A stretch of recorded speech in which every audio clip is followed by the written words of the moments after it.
وقت ہے کہ موت آنے سے پہلے پہلے توبہ کر لو، باز آ جاؤ، چھوڑ دو برائیاں، نیک ہو جاؤ، پھر کوئی بات نہیں، تم سے جتنے جی چاہے گناہ ہوئے نا اللہ معاف فرمائے گا۔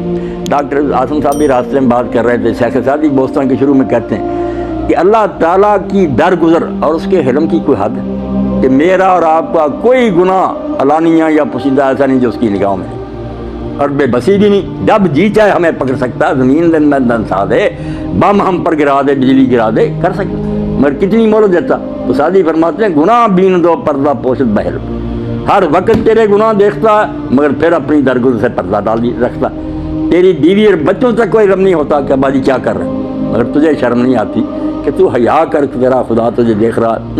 حضرت امام جعفر الصادق کے شاگرد سے اسحاق بن عمار، انہوں نے کہا اسحاق بتا کہ جب تو گناہ کرتا ہے اس وقت تیرا ایمان ہوتا ہے کہ خدا مجھے دیکھ رہا؟ اگر تو کہے نہیں دیکھ رہا تو کافر ہو گیا، اللہ تو ہر وقت دیکھتا، اور اگر کہے دیکھتا اور پھر کرتا ہے تو تیرے نزدیک اللہ کی قدر اتنی نہ ہوئی جتنی تو اپنے باپ اور کسی دوست کی کرتا، ان کے ہوتے ہوتے گناہ کرتا۔ تم نے اتنی شرم بھی نہ کی کہ میرا دوست دیکھ رہا ہوتا تو میں یا خدا دیکھ رہا۔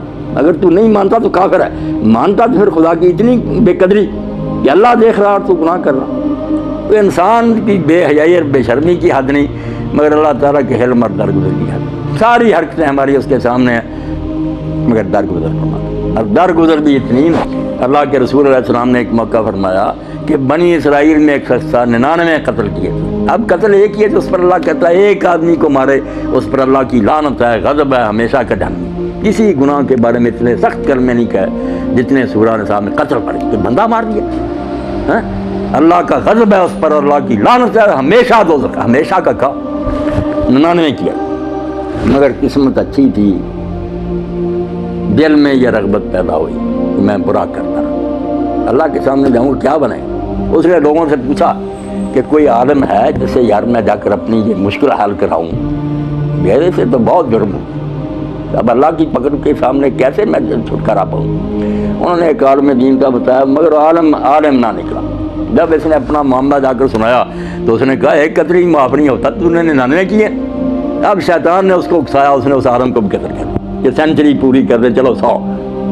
بعد میں پوچھا، لوگوں نے بتایا تو ایک عالم کا پتہ چلا اس کے پاس، عالم نے بات سنی، عالم دین کو جانتا تھا، اس نے کہا بیٹا رب نے اپنی رحمت سے بندوں کو مایوس نہیں کیا، اس لیے اگر تیرے اندر یہ شاید پیدا ہو گئی ہے تو خوش قسمتی ہے کہ ابھی وقت تھا تو بعد آ گیا، جا تیرے گناہ سارے خدا نے بخش دیے۔ مگر اس توبہ کے سچی ہونے کی نشانی یہ ہے کہ تو وہ بستی چھوڑ دے جہاں رہتا نا، وہاں بری صحبت ہے، پھر بگڑ جائے گا۔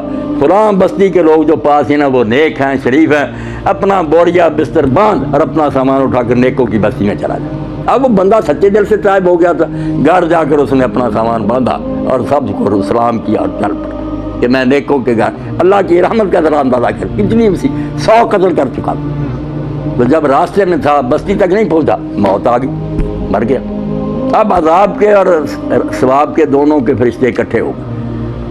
عذاب کے فرشتوں نے کہا اس نے کوئی نیکی نہیں کی، اس لیے ہم جہنم لے جائیں گے۔ نیک فرشتے، ثواب والے فرشتے، انہوں نے کہا توبہ کر کے یار جا رہا تھا۔ اللہ کی طرف سے پھر ایک فرشتہ آیا جس نے کہا، حالانکہ اللہ تعالیٰ ویسے بھی حکم سنا ہے، مگر سمجھانا ہے کہ اللہ بندوں پر کتنا مہربان۔ اللہ نے کہا تم زمین جو ہے نا ان فرشتوں کو کہو اس کی پیمائش کر لو، اگر آدھے سے گزر گیا نا نیکوں کی طرف ہو گیا تھوڑا سا تو بخش دو، اور اگر پیچھے ہی ہے لے جاؤ عذاب۔ اب ادھر اللہ نے رسول کریم فرماتے ہیں کہ زمین کو حکم دیا کہ تو سمٹ جا، بخشنے کے ڈانگے رب کے ایک بارش کے برابر زمین سمٹ گئی، اور وہ جو گرا تھا نا سینے کے بل، ایک بارش صرف نیکوں کی طرف نکلا، نصف سے گزر گیا، اللہ نے بخش دیا۔ اس لیے اللہ کے رسول فرماتے ہیں ایسے رب کے ہوتے ہو تم بے شرمی اور بے حیائی کرو کہ نہ اس کا خیال کرو، ساری عمر گناہ پر جمے رہو، تو جب پھر وقت آئے پھر نہ کسی روح سے اس وقت سر جھکا کر شرم سے کہو اللہ نے ہم دیکھ لیا ہمیں واپس بھیجے، کہ صورت سجدہ کے ساتھ میں حق پھر تو نہیں ہوگا، یہ نہیں پھر اللہ مانے گا، اب وقت ہے۔ مودودی صاحب رحمۃ اللہ نے اپنی تفسیر میں، حالانکہ اشعار تو لوگوں نے رندانہ ہی کہنا، مگر انہوں نے کہا یہ حارث رباعی کو پڑھنا چاہیے، ابو سعید ابو الخیر رحمۃ اللہ علیہ کی، بازا ہر آنچ ہستی باز آ جا، چھوڑ دے یہ بڑے کام، جو کچھ بھی تو ہے نا چھوڑ دے، گر کافر ہو گبرو بت پرستی باز، اگر تو کافر ہے، مجوسی ہے، بت پرست ہے، اتنا بڑا کافر ہے، پھر بھی بات آ جائے۔ اللہ فرماتا ہے بار گئے نومیدی ہے میری یہ درگاہ ہے، درگاہ ماں درگاہ نومیدی ہے، میرا یہ دربار ناامیدی اور مایوسی کا نہیں ہے۔ 100 بار اگر توبہ شکستی بعد یہاں بھی لوگ کہہ دیتے ہیں کہ یہ بار بار کی کیا توبہ ہوتی، سچی توبہ کہہ دیتے ہیں، کون اس پہ رہ سکتا؟ انسان ہے جو یہ دم مارتے ہیں، بالکل جانے ایک ایسا ٹارگٹ مقرر کرتے ہیں جس پر وہ پورے نہیں اتر سکتے، پھر مایوس اور بددل ہو جاتے ہیں۔ پہلے تمہیں کس نے کہا تھا؟ اللہ التوابون کہتا ہے، مبالغہ کسی، بار بار توبہ کر۔ انسان سے غلطیاں ہوں گی، بچتے ہوں گی، اس لیے یہ کیوں کہتے ہو کہ میں نے ایک باری توبہ کرتے ہی رہو۔ زہر کھا لیا تو ڈاکٹر سے کو لو نا اس کی ریمیڈی کہ اب میں کیا دوائی کھاؤں کہ زہر سے بچوں، گناہ ہو گیا تو اس کا علاج ڈھونڈو، کوئی نیکی کرو جو اس برائی کو ختم کرے، اس کے اثرات مٹائے۔ یہ ایک بار کی بات جو نا سچی توبہ ایک بار ہے، میں یہ کبانوں وغیرہ نے جعلی بات بنائی، نہ کوئی اس طرح کرتا، لوگوں کو صرف گمراہ کر رہا تھا۔ اللہ کا حکم یہی ہے، اب قربان جائیں رسالت مآب علیہ السلام کے، ان سے بڑھ کر کوئی ہے؟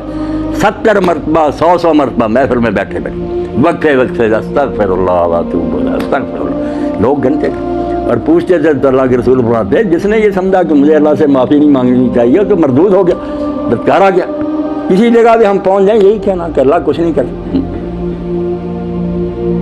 کس لیے آئے تھے اور کیا کر گئے۔ یہ احساس ہر وقت رہے کہ آئے اس دنیا میں کس لیے تھے اور کرتے کیا رہے۔ یہ ندامت اور احساس جو ہے نا شرمندگی کا اصل سرمایہ یہ ہے۔ حتیٰ کہ ہم جو عبادتیں کرتے ہیں نا، نماز اللہ کی توفیق سے ہو گئی، حج ہو گیا، اس کے بعد بھی اگر ذہن میں آ گیا نا کہ ہم نے بہت کچھ کیا تو بربادی ہوگی۔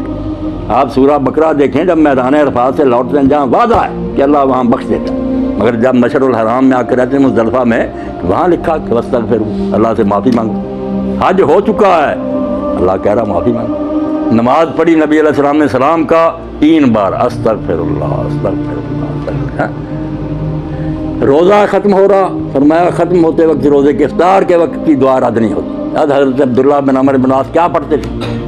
دعا اس صحابی نے یہ چنی، اللہم انی اللہ اسألک برحمتک التی وسعت کل شیء تغفر لی، واسطہ ہے تیری اس رحمت کا جو سب چیزوں سے بڑی، میرے گناہ بخش دینا۔ اس وقت ہی معافی مانگ رہا۔ زکوٰۃ دیتے وقت کا جب تم کرو، اس وقت اللہ کے رسول فرمایا کہا کرو اللہ مجلو مغنم ولا تجلو مغرم، اللہ یہ جو پیسے میں نے دیے نا اس کو میرے حق میں نفع بخش بنانا، چٹی نہ بنا دینا کہ پیسے بھی گئے اور عذاب کا مستحق ہو گیا کہ دکھاوے کرتا پھرتا۔